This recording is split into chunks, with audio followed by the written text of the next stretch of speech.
your camera, Geetesh? Yes, it is on, Oh, I'm not able Dr. to see Bala. you. Yeah. We welcome you, sir. Thank you so much for accepting our invitation in spite of your busy schedule. You agreed to be with us and enlighten us on the concept of good governance. Thank you so much for that. In fact, I have invited our Vice Chancellor, acting Vice Chancellor as well to be part of this because of his otherwise busy schedule. He is not able to join, but he offered his greetings to you.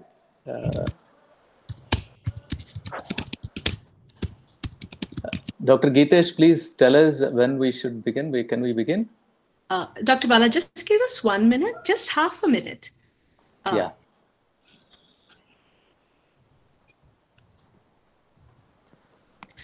Before we begin our session, I request all the participants to keep their videos off and sound muted so that we can have a seamless flow. Dr. Bala, I think you can now begin.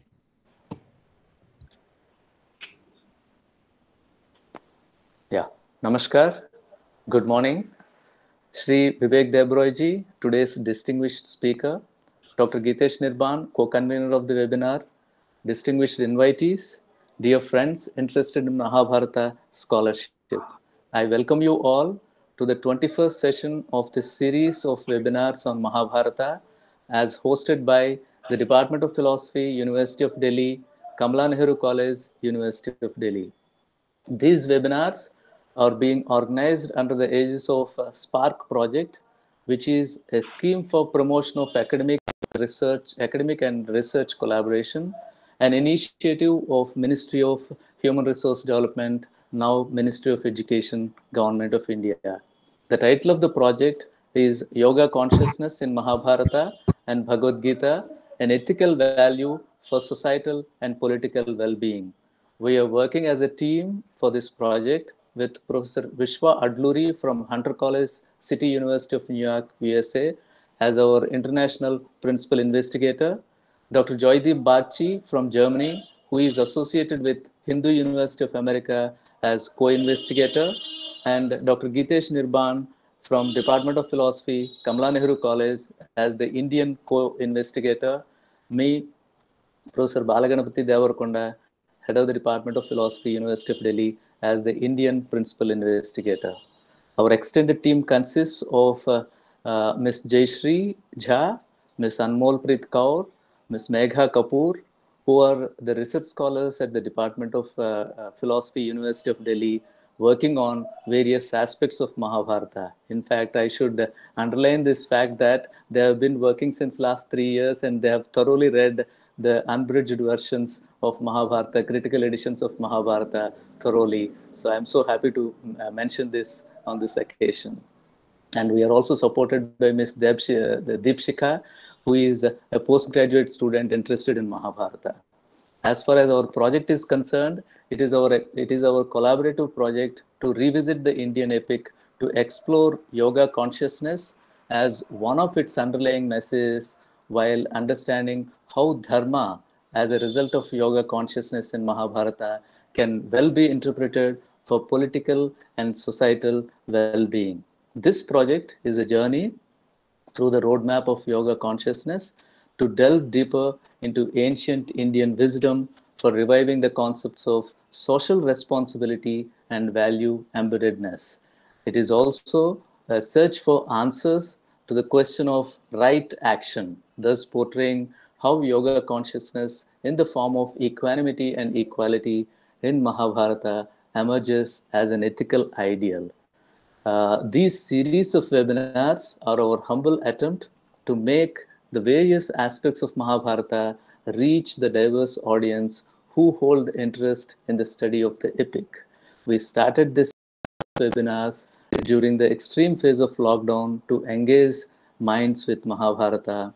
We have had the privilege of hosting scholars of repute from universities and organizations in India and abroad, wherein diverse topics related to Mahabharata and Bhagavad Gita have been touched, ranging from social and political well being, ethical dilemmas, justice, consciousness, karma yoga, instrumental violence, humanness in punishment, environmental influences, dialogical consciousness, and many more topics pertaining to the epic, all as an attempt to explore Mahabharata for the human well-being.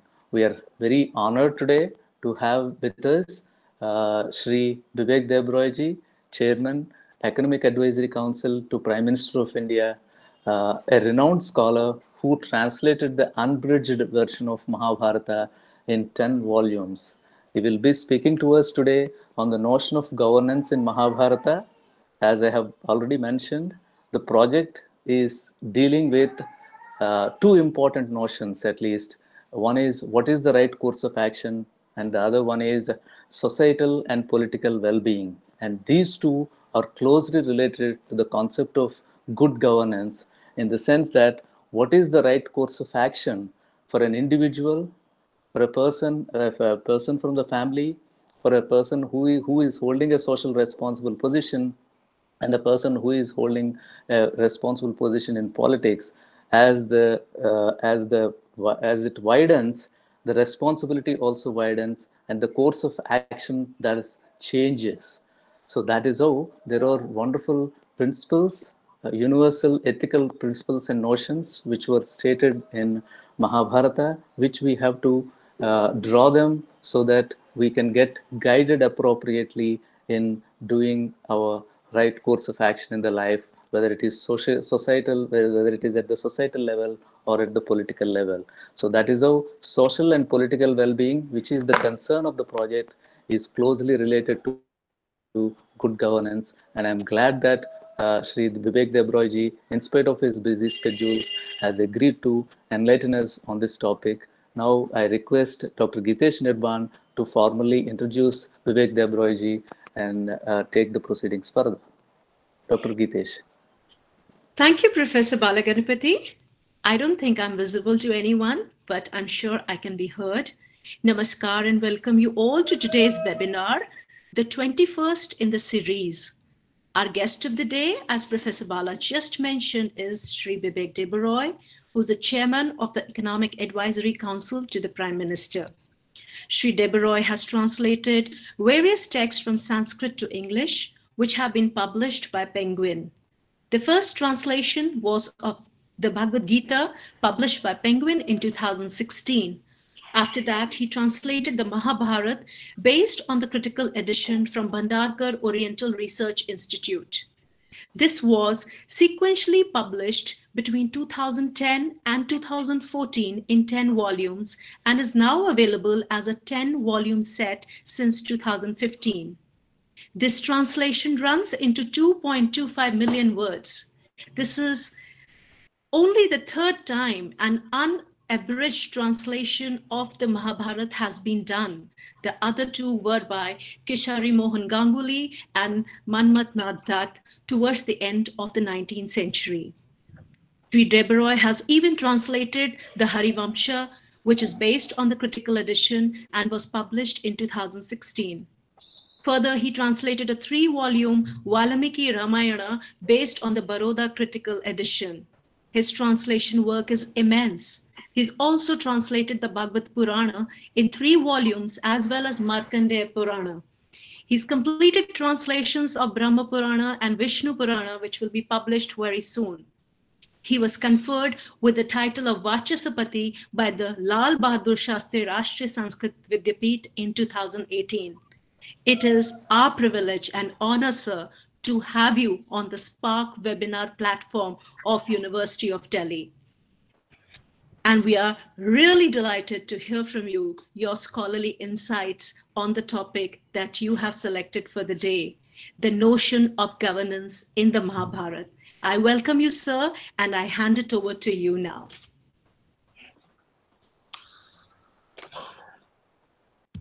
Thank you. Good morning. Namaste. Let me congratulate the University of Delhi, the Philosophy Department, for having started this wonderful series. It is a series that actually needs to become eventually multidisciplinary. Because the things we will be discussing, not just today, as part of the series, inherently they are multidisciplinary in nature. I personally believe that eventually we must broaden the compass of discourse to not just the Mahabharata, but to the entire corpus of Itihasa and Puranas. And that's the reason I am now engaged, for my understanding and for the purposes of dissemination, in translating also in unabridged form the Puranas. But today I decided to talk on the notion of governance in the Mahabharata. The word governance means all kinds of different things, and I will use it today in a very specific sense, which I will elaborate on a little while later. But the richer discourse and the broader discourse is a discourse on what constitutes dharma. Whatever holds up is dharma here, dharyate sa dharma. That way interpreted dharma has all kinds of different nuances. And I personally believe that the word dharma can never be satisfactorily translated into English because the meaning varies according to the context. I will pin down and explain what I mean by the word governance in a short while from now. But first, I should define and explain what I mean by the Mahabharata. The reason it is necessary to explain what I mean by the Mahabharata is, I know the people who are investigators, I know the faculty members are aware of the critical edition, but there may be people who are listening in who may not be that aware. So when I am going to talk about the Mahabharata today, I have in mind the critical edition produced by the Bhandarkar Oriental Research Institute between 1916 and 1966. The Sanskrit Mahabharata had many different versions in India with minor differences in nuances, shlokas here and there. Roughly speaking, there were around 1215 of those. And sifting through all of these 1215, Bhandarkar Oriental Research Institute, Bori, produced the critical edition. Now, the critical edition should not be regarded as in any sense the authentic or original Mahabharata. And the reason I am mentioning this is that the critical edition of the Mahabharata has also been criticized. It has been criticized by some of the people who are investigators in a particular project. The criticisms of the critical edition are sometimes based on acts of commission, but more often they are based on acts of omission. That you omitted this shloka, why didn't you do this? In popular perception, the Mahabharata consists of 100,000 shlokas. The critical edition, including the Harivangsha, comes to about 80,000 shlokas, which gives you an idea about the extent of excision, removal of shlokas that has happened in the course of the critical edition. But because I'm more familiar with the critical edition, because it is the edition I have translated, when I say Mahabharata, I will mean the critical edition of the Mahabharata. Let me now focus on defining and pinning down the second word I have used in the title, which is the notion of governance. Outside the Department of Philosophy, in any economics faculty in the Delhi School of Economics, governance will be a buzzword.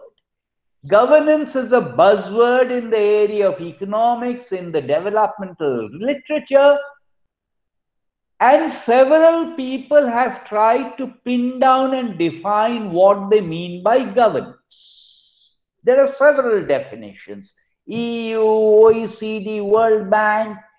The World Bank has governance indicators under 6 heads, which it uses to try and measure governance or lack of governance across countries.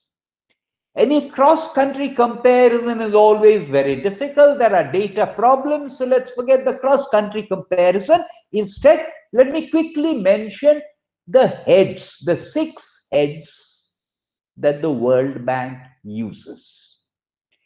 These 6 heads are voice and accountability. That's the first head, voice and accountability.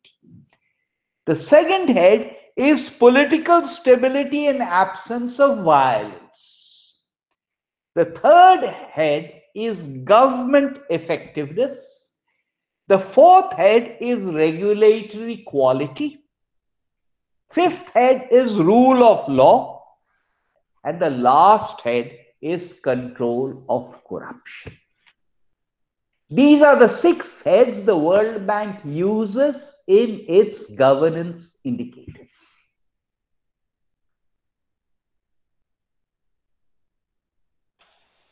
There is a word called government, and there is a word called governance. Do the words government and governance mean the same thing, or are they different words? If they mean the same thing, then why should we coin a different expression called governance? We might as well use the word government. The reason we use the word governance, whether it is in terms of the definitions that I used, whether it's in terms of the heads that I just mentioned to you that the World Bank uses, the difference between governance and government essentially is that governance is a broader notion. It involves not just the government, it involves the relationship between citizens and the government. It involves the role of citizens in ensuring governance. That's the critical difference. Therefore, if I interpret it like that, governance is nothing but Raja Dharma. Substantially, governance is nothing but Raja Dharma. I mentioned corruption. So let me relate a story. This story is from the Valmiki Ramayana. I said at the beginning that I think we should look at all of Itihas, Purana as a collective corpus, although different parts of that was composed at different points in time. This story I'm about to relate to you is from Valmiki Ramayana. It is from Uttarakanda of Valmiki Ramayana, which is regarded as a later interpolation, but let's leave that aside.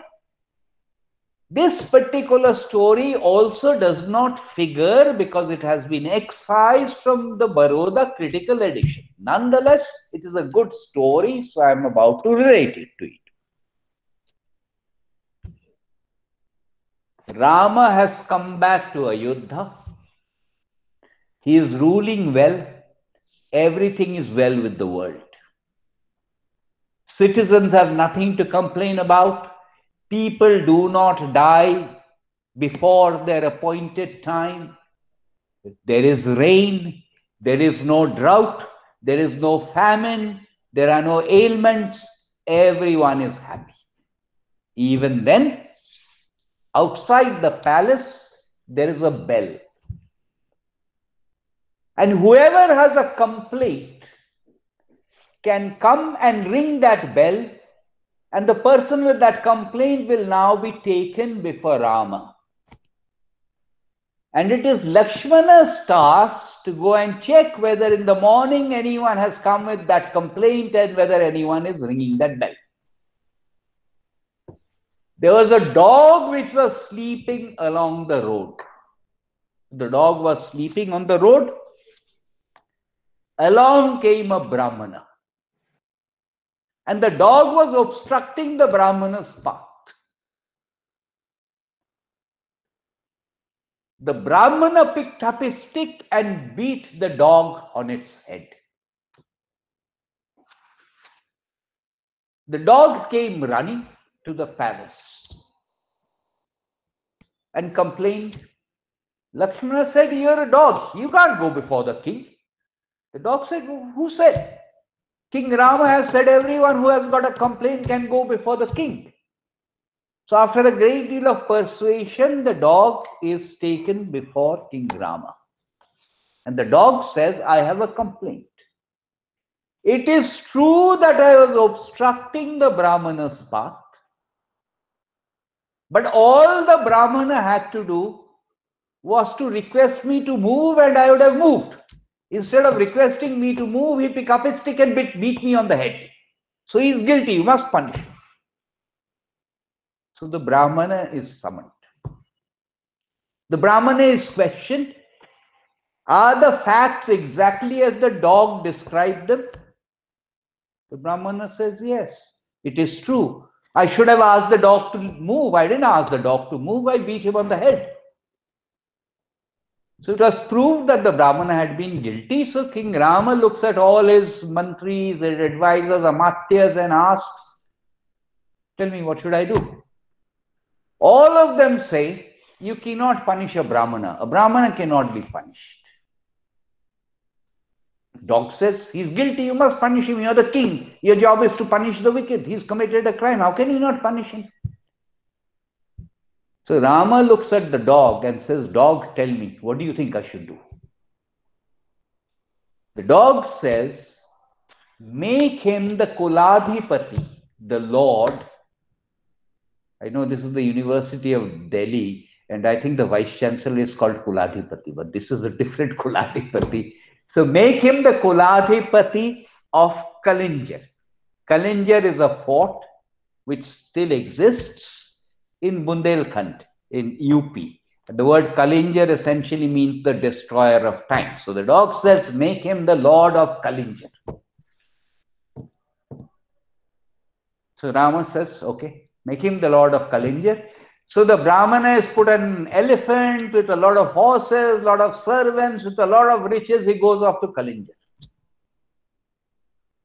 All the ministers and the advisors look at Rama and say, "What is this? You were supposed to punish the Brahmana, and you seem to have rewarded him instead." Rama says, "The dog is wiser than all of you. Dog, please tell them the story." So the dog says, "Anyone who becomes the Lord of Kalinjar has plenty of scope for bribery, wrongdoing, and corruption. I was the Lord of Kalinjar in my last life. And because of the bribery and the corruption and the wrongdoing that I indulged in this life, I've been born as a dog." So Rama tells the ministers, "See, this is the reason I told you that the dog is wiser than all of you, because the Brahmana is not been rewarded, he has been punished, because in his next life, he will be born as a dog." Governance, I said earlier, is not just government, it is the relationship between the citizen and the government. In that day and age, the citizen meant praja, and the government meant the king. If I ask, what is a Sanskrit word or what is an Indian word for king? There will be all kinds of different answers.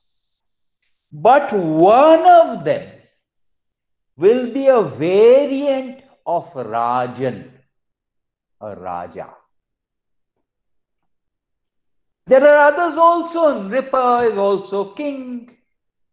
But the standard word that is used for king is typically some variant of Rajan. Etymologically, one of the meanings of Rajan is someone who delights the subjects. Every king is not someone who delights the subjects. The first king, according to Itihas Purana, who was a Rajan, the first Rajan according to the Mahabharata, the first Rajan according to all of our texts was Prithu. There were kings before him also. His father was also a king, but his father was not a Rajan. His father was an ordinary king. His father's name was Vena. Vena was a wicked king who oppressed his subjects. And therefore the Brahmanas cursed Vena and Vena died. When Vena died, Vena did not have any sons.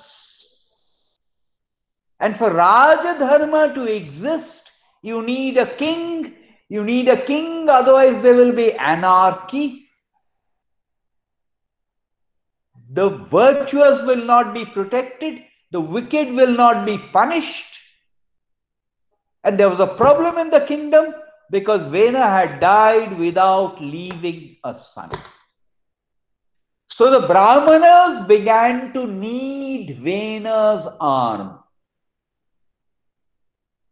When they began to need Vena's arm, his right arm, a king was born. And because the word Prithu means large, thick, and because King Vena's arm was thick, large, the king who was born was Prithu. So Prithu was the first Rajan. He leveled the mountains, created habitations. He set out the rules for agriculture so that the earth is not overexploited.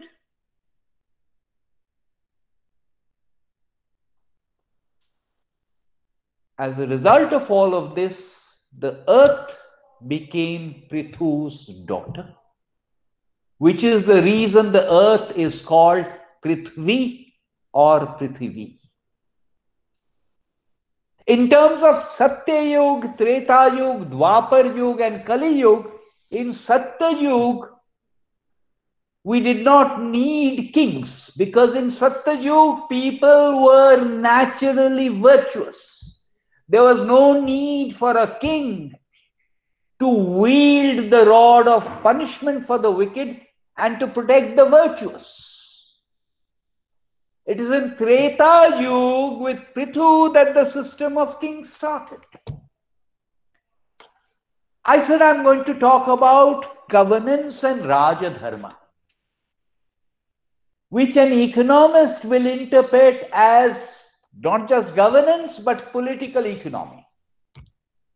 If I ask the ordinary person, the ordinary educated person, not people who are from the faculty of philosophy or who are listening in, and I say mention a text on political economy,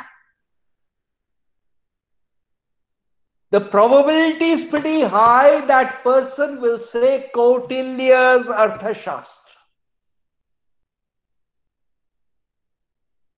Kautilya's Arthashastra, by the way, was a manuscript that had got lost until Professor Shama Shastri rediscovered it in 1905 and translated it.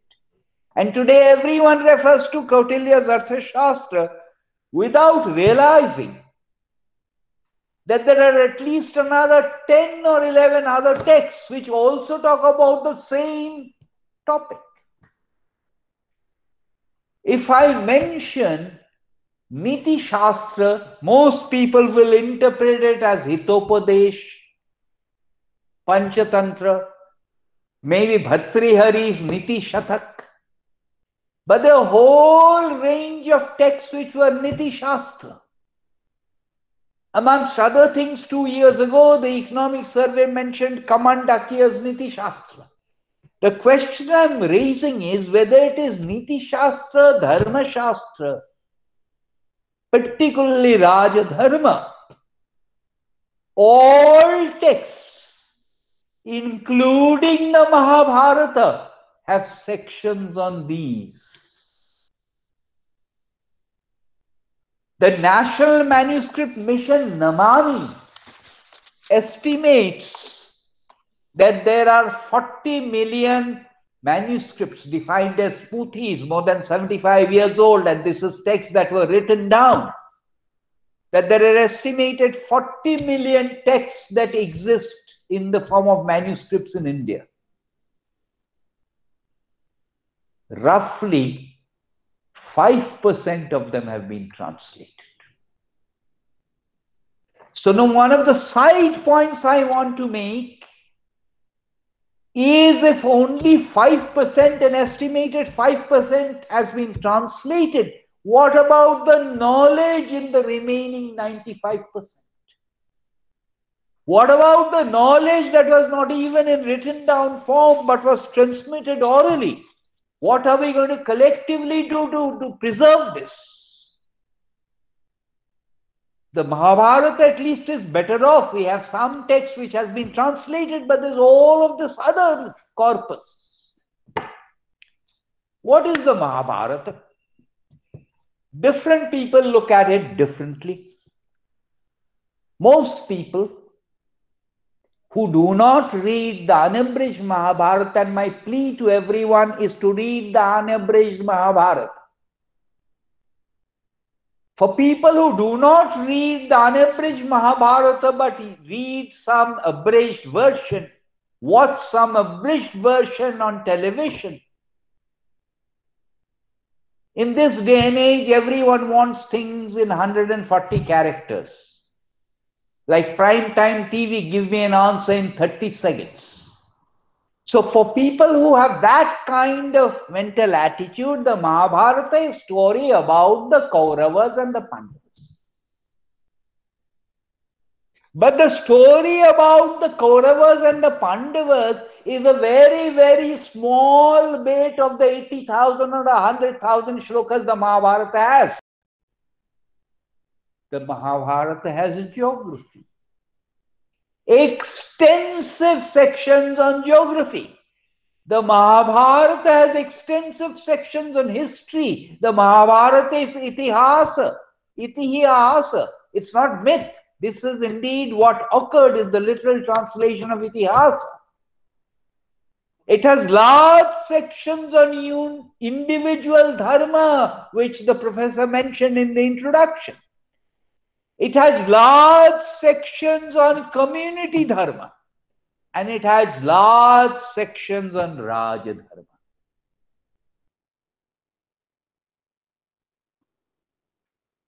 If I imagine two very ideal, abstract models of society. One, the capitalist model, which does not exist anywhere in real life, but in an abstract sense, the capitalist model, where all decisions are taken by the individual. Other extreme, all the decisions are taken like socialist economists. All decisions are taken by the government. Two extremes. In our corpus of Itihas, Purana and the Mahabharata, you have a third. And that is, these are sections that the Rajan does, these are sections that the individual does, these are things that the community does. So it's an alternative template with some things for the Rajan, some things for the individual, some things for the community. The community did a whole lot of things.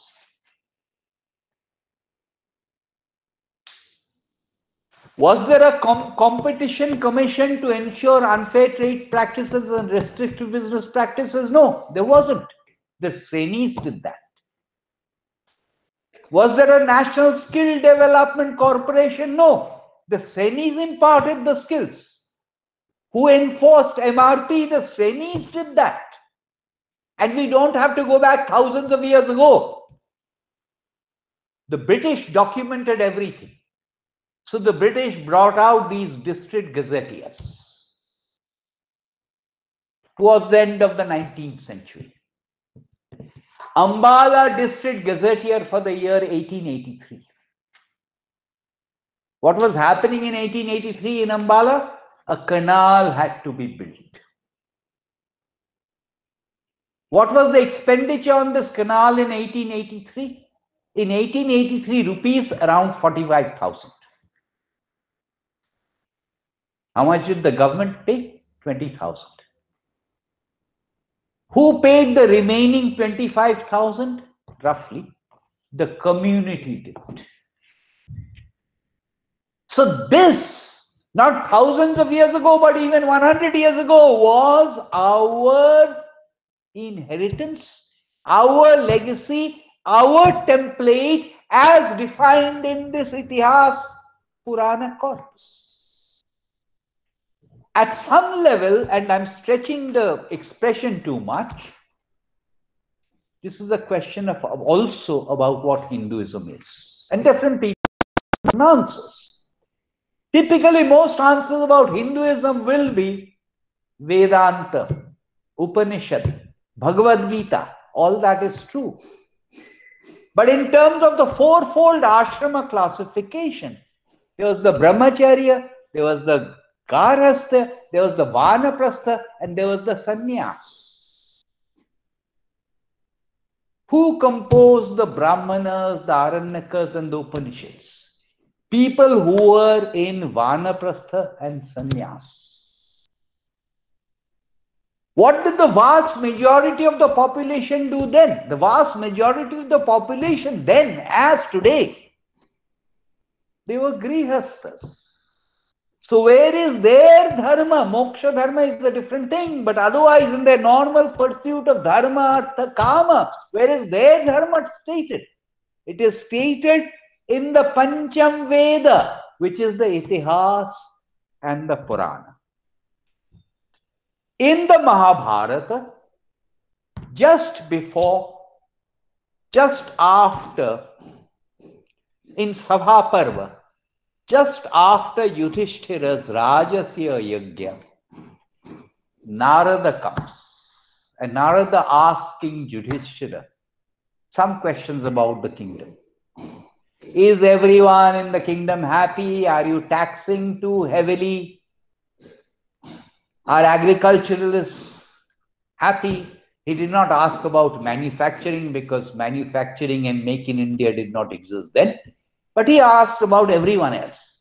Today, if someone asks the Prime Minister, the questions will be identical questions. So the questions and the expectations of citizens on the part of the king or the government are not very different. They are remarkably similar. Let me now come to the Mahabharata again.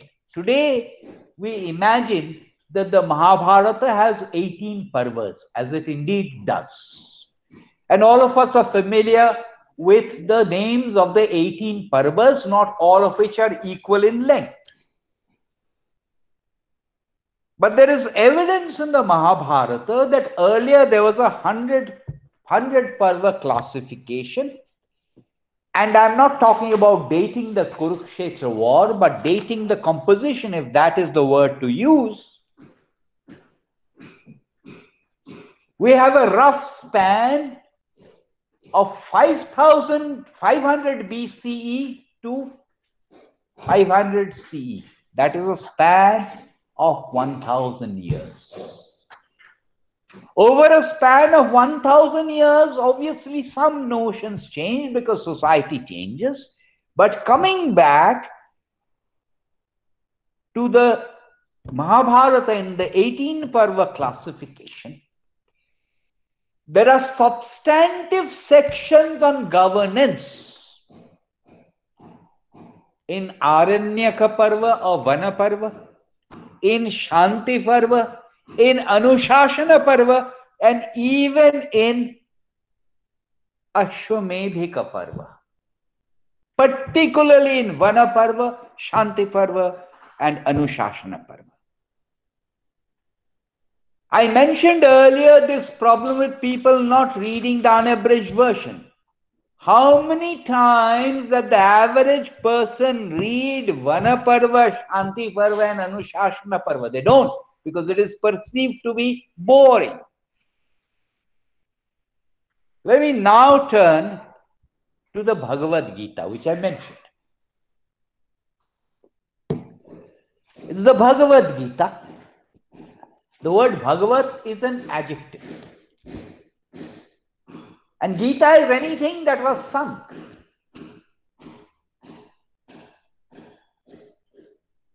The Sanskrit Documents website and the IIT Gita super site has a listing of different Gitas. And the total number comes to 60. Every time I mention this to people, they're very surprised. Oh, there are Gitas other than the Bhagavad Gita. The odd person may have heard of Ashtavakra Gita. But otherwise, oh, there are 60 Gitas. Where are these 60 Gitas from? Roughly 20 of these are from the Mahabharata, 20 are from the Puranas, and the other 20 are add-on texts, independent texts like Ashtavakra Gita. There is also a Gita in Adhyatma Ramayana. In the Mahabharata, there are 20 roughly Gitas. Normally we think of Bhagavad Gita or Gita when we think it's about moksha dharma. We think it is about the question that Janaka asked Ashtavakra at the beginning of Ashtavakra Gita, Kathang Jnanam Avapnoti, Kathang Mukti Bhavishyati. We think Gita is about this. How do I get the knowledge? How do I get liberation? But many of these Gitas are not just about moksha. I'm talking about the Mahabharata now, the Mahabharata Gitas. Many of them are not about moksha. They're about dharma, artha, and kama. They're also about Raja Dharma. I mentioned earlier that there are 18 parvas, and there is evidence inside the Mahabharata to say that there were initially 100 parvas. So even Shanti Parva will have sub-parvas. So if I look at Shanti Parva, there is a sub-parva known as Raja Dharma Parva. Shanti Parva has two main sub-parvas, Raja Dharma Parva, Apad Dharma Parva, and Moksha Dharma Parva.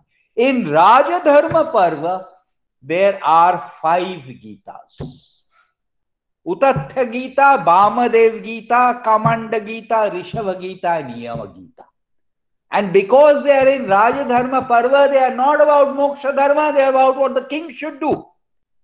So my question, how many people read this? And my plea to the Department of Philosophy is, congratulations on what you're doing. You must make sure that more people read these things. I said earlier, threefold template of Dharma: individual, community, Rajan. Dharma, Artha, Kama template. And if you read these across the corpus, you will find that they have sections on how a king should choose ministers and advisors.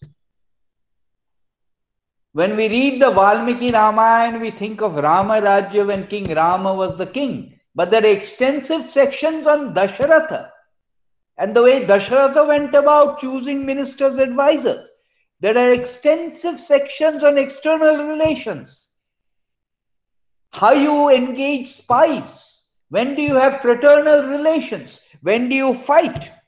There are extensive sections on property rights, protecting property rights, rule of law, the jury system. And the fundamental duty of the king was punish the wicked, protect the virtuous, ensure external security, ensure fast justice, civil justice. These are the 18 most important type of cases, and you must try them in the order of priority, in the order of the priority listed. Who said this? Not the World Bank. This is Bhishma lying down on his bed of arrows instructing Yudhishthira. If it is a rich person, criminal justice now, if it is a rich person who has committed a crime, the rich person must not be imprisoned because the public pays, public exchequer pays. So if it's a rich person, he must be imposed a monetary fine. It's only the poor person who cannot be punished who must be imprisoned. You might disagree with this on moral grounds, but you cannot deny that it has an impeccable logic of its own, an economic logic. And who's saying this? Bhishma lying down on his bed of arrows. We loosely use the word Ishta and Purti. The two words are different. Purti actually means civic works.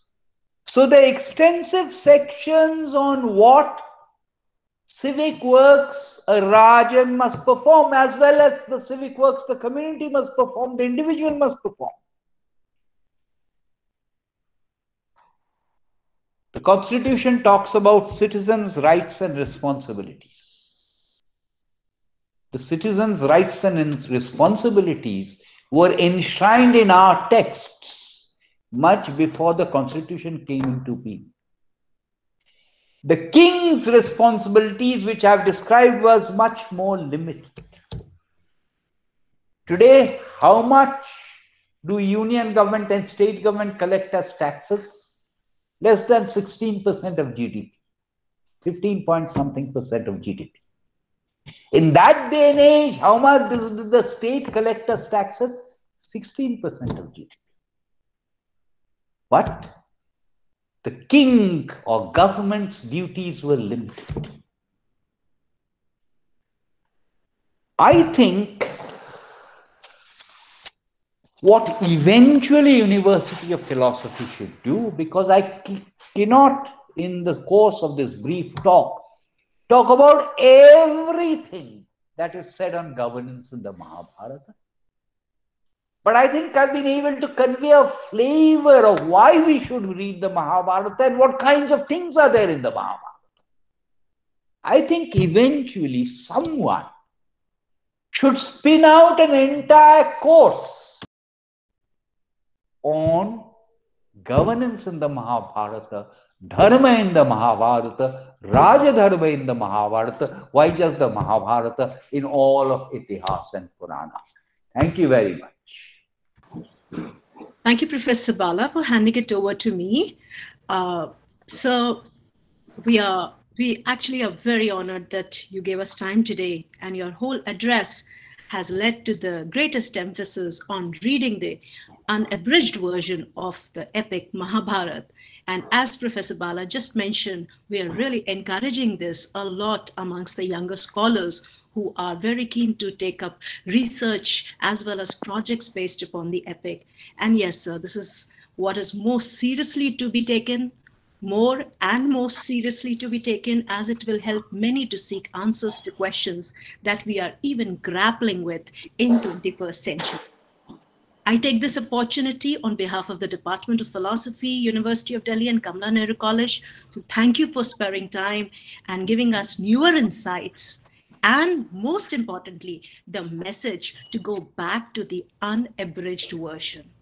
So on behalf of the participants, Team Spark, we are thankful to you for being with us today. I thank you. I thank all the participants for being there. I thank the organizers, and I request all of you to follow our social media pages, as well as handles, as well as promote it. We take a vow to read the unabridged version of Mahabharata today after this session, and I'm sure many more younger scholars will be inspired and encouraged after listening to Sri Vivek Debroi that we need to go back to the text. That's important, and not just look at the smaller version, because this is what most of them ask, which is the shortest Mahabharata that we can read. Thank you, sir. Thank you for showing a newer path to the younger generation. Thank you and namaskar. Namaskar.